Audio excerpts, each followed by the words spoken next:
What is going on, guys? Welcome back to the channel. I know it's been a while since I haven't posted a lot. I really haven't had a lot of content to actually work on. I've been working on some other things, so I'll tell you at the end of the video. But basically what we're going to be doing today is replacing my radiator. Reason being is because I would say about last week I had a little bit of an issue where I was sitting at a red light, I smelled coolant, and I was like, there's no way it's me, kind of ignorant about it. And then lo and behold, drove about 5 miles, and then again I smelled coolant. I was like, okay, it's been a while, the same car's not in front of me, so something must be up.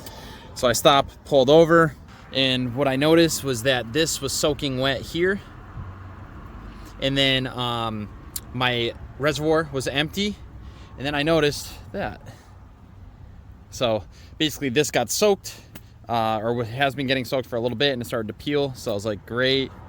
I basically let the car cool off for an hour or two, and then open this, and this was, it wasn't dangerously low, but it was low, so that was an issue. My temp gauge never went above halfway, so that was good, so I'm happy about that. So thank goodness it's not going to be like a head gasket or anything like that. But yep, so what we need to do, we need to replace this guy, and yeah, as you can tell, even these are shot. So this could have been an issue. This could have been one of the problems, that these were just so dry rotted that, you know, maybe the radiator started to move or something like so, and it just put some tension on this side or something and started to crack, because this isn't wet anywhere else besides this corner. So I'm having a feeling some of the plastic or something happened around this area where it's cracked. So what we're gonna do, we're gonna replace this bad boy. I got the replacement there. I got the replacement bushings, so we should be good to go. So first things first, easy step first. All you gotta do, undo these 10 millimeters, take the brackets off, and then we'll start working our way in. Okay, now since we have our brackets off here, okay, those two 10 millimeters, all we're gonna do, undo this, our little overflow line here. We're gonna take that off, drag that to the side. There's a little connector here. You can just unpinch that, take that out of the way. So now, as you can see, this is pretty free moving. The next steps that I think that makes things a little bit easier is, you can kind of cut some time down, is just undo your little clamps here for this top hose and this bottom hose. Undo those clamps. You want to make sure that you have a catch can under the car, which I do, and you basically just want to pull these off, let some fluid obviously like drain out and whatnot. It's going to take a little bit. It can be messy, so just keep that in mind. And then from there, once that's draining, you can take your new bushings, put your new bushings in here while that's draining, so you're saving some time there. Then the step after that, what we need to do is, you're gonna get under the car, and you're gonna need to take off this fan shroud. There's a little plastic piece. You're gonna need to take that off, because once you take that off, it's gonna allow you to lift the whole entire radiator and fan shroud past the fan.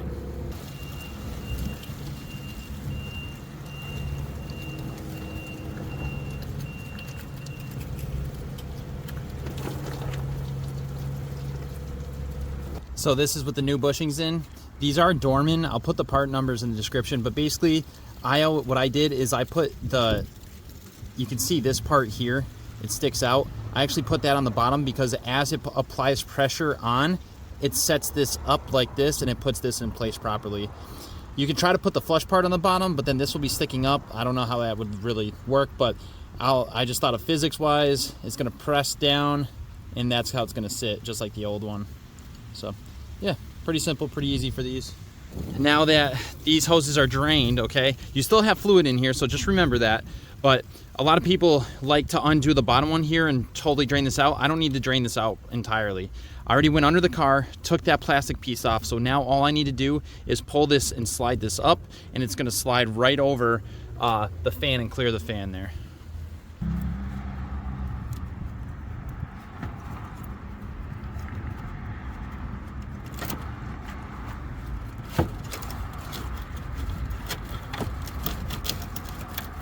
So there is a little hose clamp too at the bottom passenger side that holds it into a bracket, just so this doesn't like sway around when you're driving and whatnot. But basically what I did, undid that and brought this top or this bottom hose all the way around under the fan to this closer side to the driver's side, and then you should be able to pull it straight up.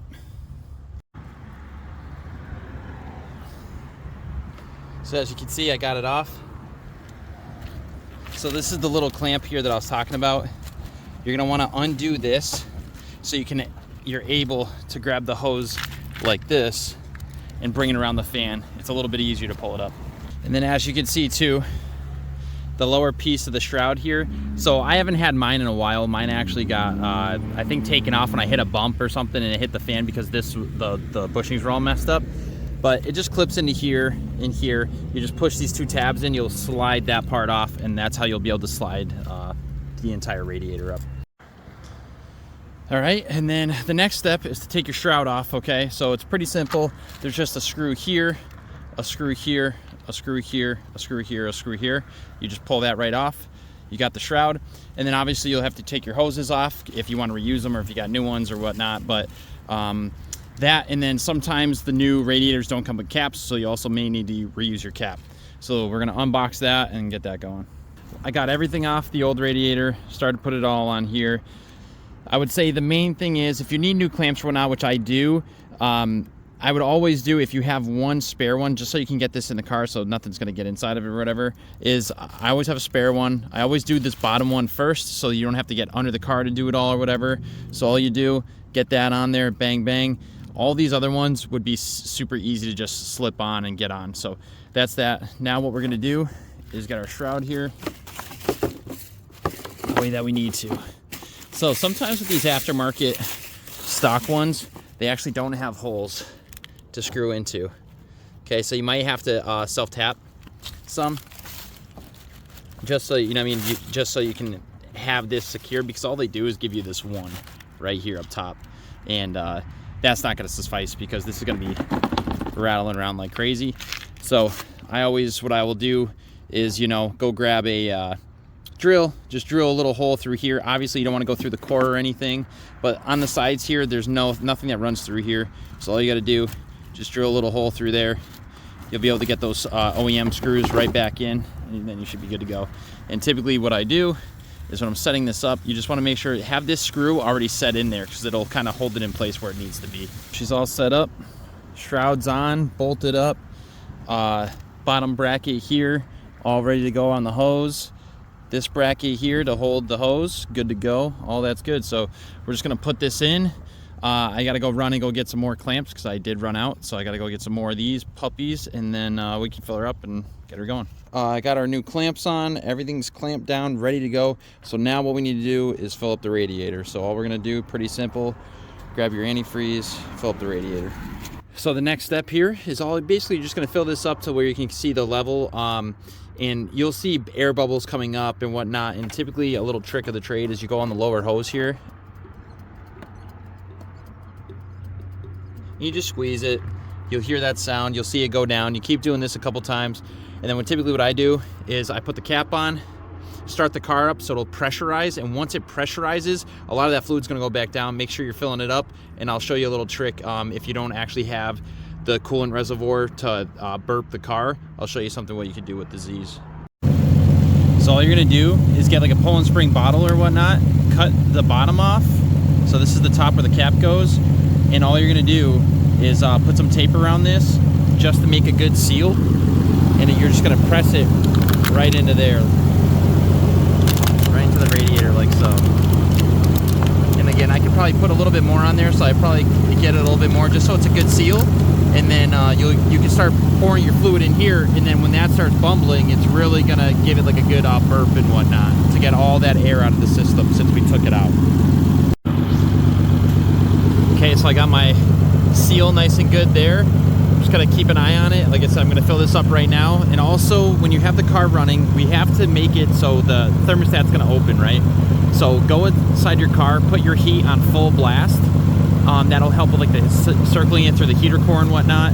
And then, yeah, just keep an eye on this until it stops bubbling. And as you can see, it's been kind of holding this pretty steady. You can still see some of the air bubbles coming, but sometimes when it does expand, it'll actually put back into the tank, the reservoir. So again, you can kind of leave it like this now for a little bit, see how she goes. If you do get a couple more bubbles, it's fine. The best thing is to like let it run, you know, 15, 20 minutes or whatnot. What I'll probably do is let it run. I'll probably go drive it for a little bit too, And then when I actually let the car cool for about an hour or two, I'll open the radiator cap just to see if it went down any further.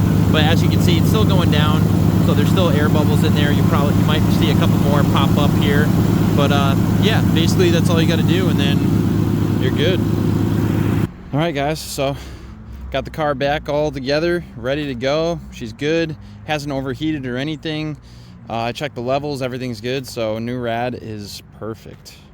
So I do just want to tell you guys again, I apologize for not posting so much content anymore. I've kind of changed things a bit. You know, I love my Z's, I love drifting and stuff, but I'm just looking at like a new chapter now. You know, I've been working out a lot, like exercise and just healthy lifestyle, eating better and stuff. You know, me and Andrew and Jake and Brady and all them, the drifting crew, basically we kind of changed gears a bit. Everybody's still drifting, everybody's still loving it and stuff, but we actually got into firearms and, like I said, like a healthier lifestyles and stuff. And come 2025, you know, we're gonna start an entire new business, so to do with healthy lifestyles, firearm training, everything like that. So if you guys are looking for future content for the Z's, again, here and there I'll be posting motorcycles here and there, drifting here and there, but for a whole separate channel, okay, I'm gonna separate the two. I don't want to cross entities, you know, with Z-Bruhz, because obviously Z's and stuff and cars. But yeah, if you guys want to you know,